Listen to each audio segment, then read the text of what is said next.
भैंस चोरी करने वाले तो हम नजर नहीं आते। भैंस चोरी का मुकदमा हमारे खिलाफ बन रहा है। हम तो वो कभी ना भैंस चुराई है ना कभी हमने सोचा उसके बारे में। इनको भी हेरोइन का मुकदमा डाल दिया बेचारे के ऊपर। हुकूमत से ज्यादा तो मैं इतने साल में हुकूमत नहीं में रहा जितने साल में मुल्क बदरी में रहा हूँ। और हमें कह देते हैं नवाज शरीफ ने अमन कायम किया, नवाज शरीफ ने अमन कायम किया। जब वोट की बारी आती है तो वोट किसी और को चला जाता है। अभी से मैं इनको सुना रहा हूँ ताकि पैसे तैयार रखें। तो पहले भी अपना सुबह में वज़ीर आज़म था और शाम को रात को मैं हाईजैकर बन गया 1999 में। और 2017 में मुझे कभी वहमो गुमान से गुजरा भी नहीं था कि वज़ीर आज़म के मनसब में मैं फायज़ हूँ और मुझे बेटे से तनख्वाह ना लेने पे फ़ारिग कर दिया जाएगा, लेकिन ऐसा हुआ। और आपने भी देखा कि ऐसा हुआ कि सिर्फ तनख्वाह ना लेने की वजह से बेटे से, और वो भी 10,000 दिरहम माहाना, 10,000 दिरहम माहाना जो है वो उस वक्त एक दिरहम मेरा ख्याल है कि होता होगा कोई शायद 10 रुपए का, क्योंकि मुझे अच्छी तरह याद है जब मैं सन 2001 में सऊदी अरब गया तो 13 रुपए का था रियाल, तो 12-13 रुपए का दिरहम भी होगा। तो उस वक्त 13 यानी कि 10,000 दिरहम का मतलब ये हुआ कि 1 लाख रुपए के लगभग की तनख्वाह उस पर मुझे फ़ारिग कर दिया। और वो भी ब्लैक लॉ डिक्शनरी देखने के बाद, क्योंकि पाकिस्तान के कानून में उसके लिए कोई गुंजाइश नहीं थी। तो ना कानून में गुंजाइश थी ना आइन में गुंजाइश थी, लेकिन वज़ीर आज़म को निकालना मकसूद था। सिर्फ ये था मकसद कि जी वज़ीर आज़म को फ़ारिग किया जाए, क्योंकि एक सेलेक्टेड बंदे को लेकर आना था। तो उस वक्त 2017 में पाकिस्तान खुशहाल था, बिजली भी आ रही थी, लोड शेडिंग भी ख़त्म हो चुकी थी, ऑयल पेट्रोल बहुत सस्ता था और रुपया मजबूत था। पाकिस्तान में सी पैक आ रहा था, मुल्क एक एटमी क़ुव्वत बन चुका था और दिफाई लिहाज से भी पाकिस्तान मजबूत था, इक़्तिसादी लिहाज से भी पाकिस्तान मजबूत था, सियासी लिहाज से भी पाकिस्तान मजबूत था। हिंदुस्तान के वज़ीर आज़म पाकिस्तान आए और पाकिस्तान के बारे में दुनिया ये कह रही थी कि इंशाअल्लाह ये चंद सालों बाद एक इलाकाई ताकत बन जाएगा और G20 में भी आ जाएगा। और 6.2% हमारी ग्रोथ रेट थी। महंगाई का नामो निशान तक नहीं था, ना आटा महंगा था, ना चीनी महंगी थी, ना बिजली महंगी थी, ना गैस महंगी थी, ना दालें महंगी थी, ना गोश्त महंगा था। सब गरीबों के घर भी माशाल्लाह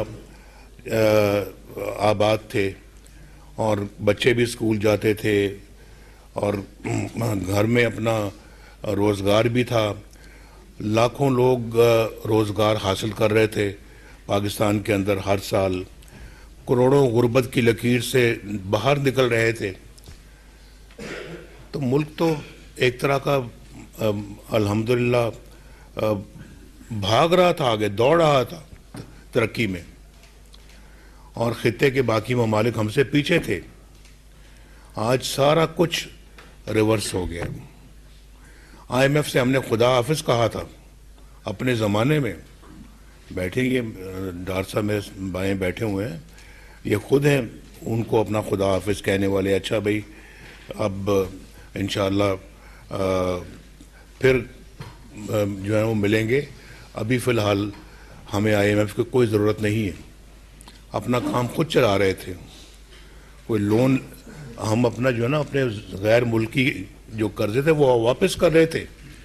मुझे मालूम है कि इनको मालूम है कि हमने चीन का जो कर्जा वापस किया, लिया नहीं हमने कर्जा अपने ज़माने में, वापस किया, और अगर वो मोमेंटम चलता रहता तो आज हम अल्लाह के फजल करम से बहुत आगे होते।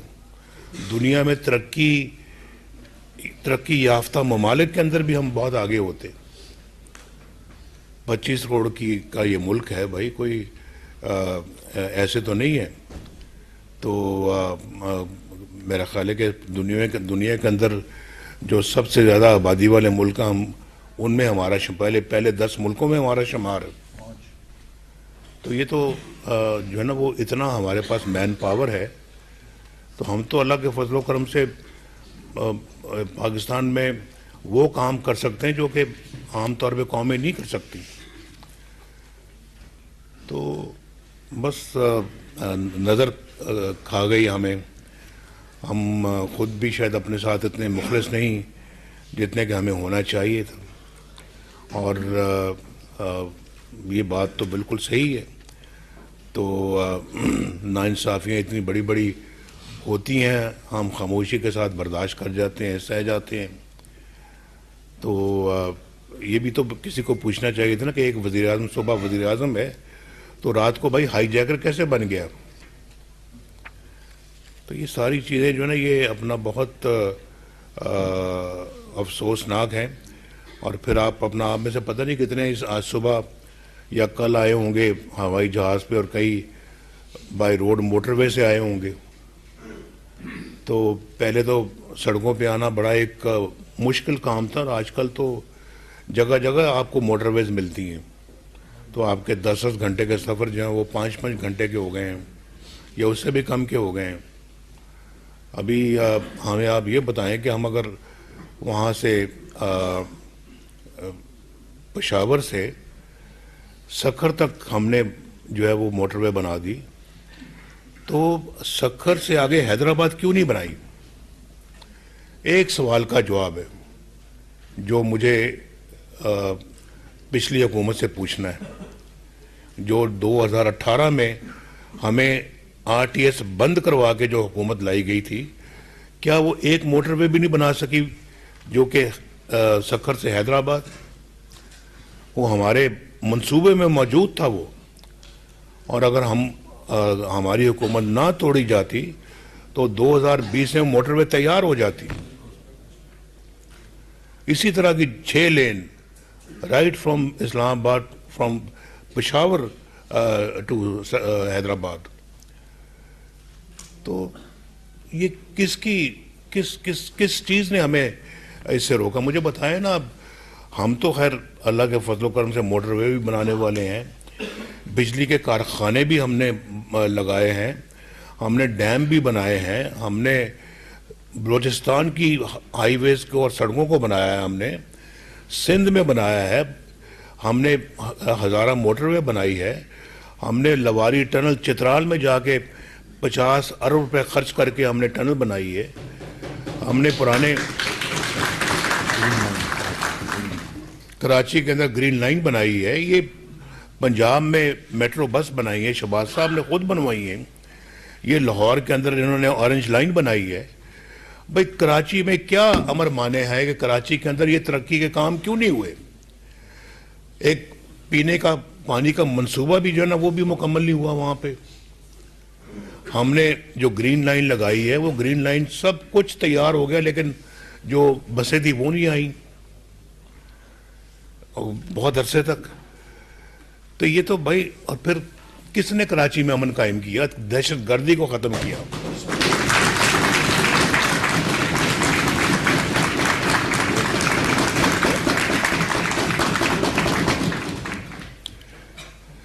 तो हमने अल्लाह के फजलो करम से जो कोयला सिंध के अंदर कोयला है, पिछले 50 साल से सुन के कान पक गए थे, लेकिन सब कहते ही थे, लगाता कोई नहीं था कोई प्रोजेक्ट वहाँ पे।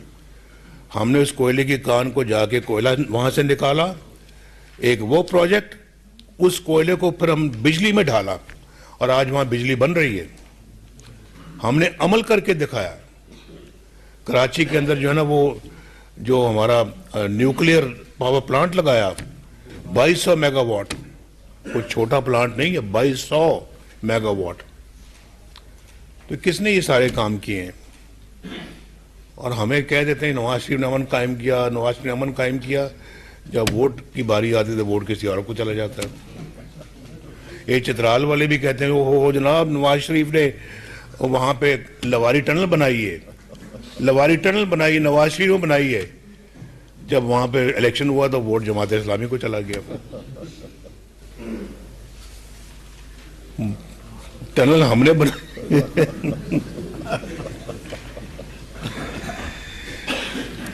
टनल हमने बनाई है तो वोट किसी और को जा रहा है। तो मैंने चित्राल वालों से कहा मैं आपसे पूछूंगा मैं कि आप अपना इस तरह के काम करते हैं, टनल मुझसे बनवाते हैं, वोट किसी और को दे देते हैं, तो ये तो बहुत बुरी बात है। तो अमन कराची में कायम हम करें और वोट जाए किसी और को, यार ये तो कोई बात तो नहीं है। कराची वालों जरा गिरेबान में झांक के देखो, अपने देखो तो सही, जरा थोड़ा सा, ये तो अच्छी बात नहीं है। और हमने पूरा पूरा खुलूस के साथ, मेहनत के साथ हमने काम किया। और मेरे अभी जहन में है मंसूबा कराची से हैदराबाद, जो इस वक्त हमने नेशनल हाईवे को मोटरवे में बना दिया है। मेरी नज़र में मोटरवे नहीं है वो,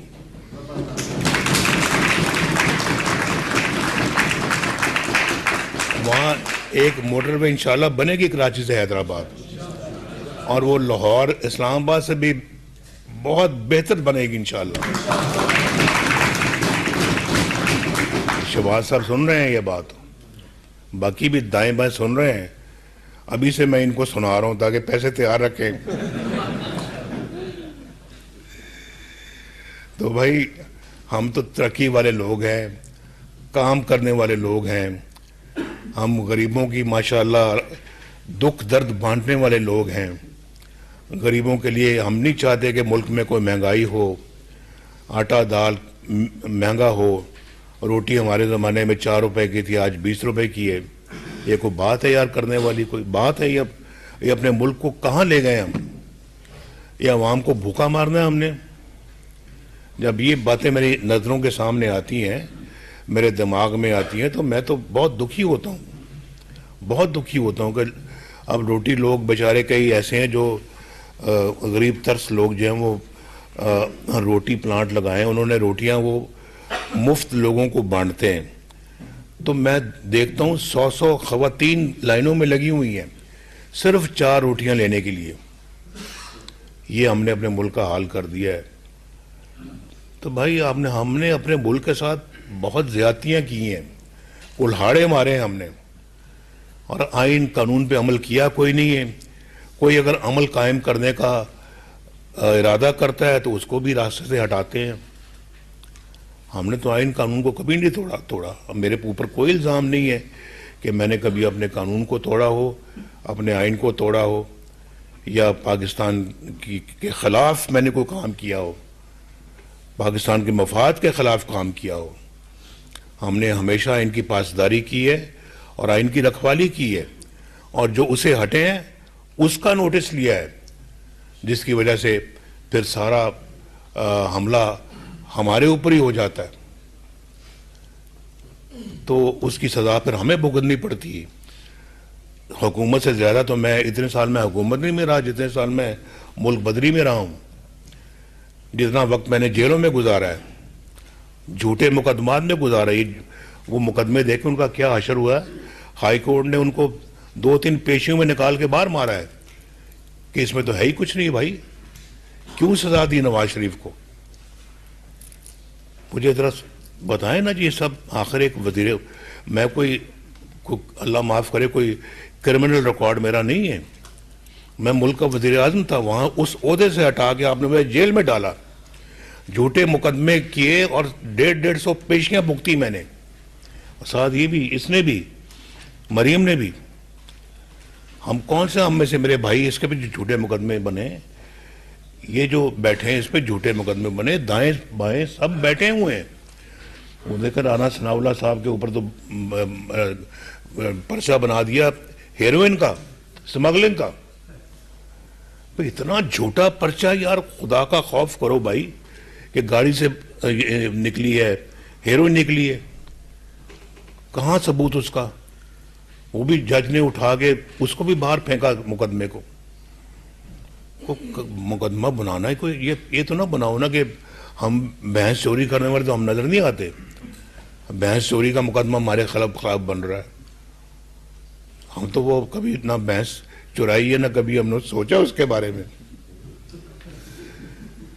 इनको भी हेरोइन का मुकदमा डाल दिया बेचारे के ऊपर।